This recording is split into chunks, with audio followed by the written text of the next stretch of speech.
இன்னைக்கு தமிழ்நாடு எழுப்பியிருக்கக்கூடிய இந்த உரிமை குரலை தெலுங்கானா, கர்நாடகா எதிரொலிச்சிட்டு இருக்காங்க. அவங்களுக்கு என்னுடைய நன்றி. மற்ற மாநிலங்களும் நியாயத்துக்காகவும் உரிமைக்காகவும் குரல் கொடுக்கணும்னு நான் கேட்டுக்கிறேன். இந்த கூட்டத்தின் வாயிலாக இன்னைக்கு நாம விழிப்போடு இருந்து நம்மளோட உரிமைகளை பாதுகாக்கணும்னா எதிர்காலத்துல இனி ஒருபோதும் தமிழர்களுடைய கையில அதிகாரம் வராது. தமிழர்களுடைய சொல்லுக்கு மரியாதையே இருக்காது. அதனாலதான் காலையில நான் வீடியோவில் வெளியிட்ட ஒரு செய்தியை பார்த்திருப்பீங்க.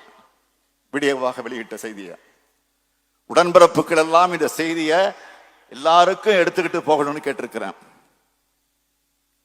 இங்க கூட்டணி கட்சியினர் எல்லாரும் வந்திருக்கீங்க. நீங்க இது சம்பந்தமா தொடர்ந்து கூட்டம் போட்டு பேசி இது பற்றிய விழிப்புணர்வை கடைகோடி மனிதருக்கு கொண்டு சேர்க்கணும்.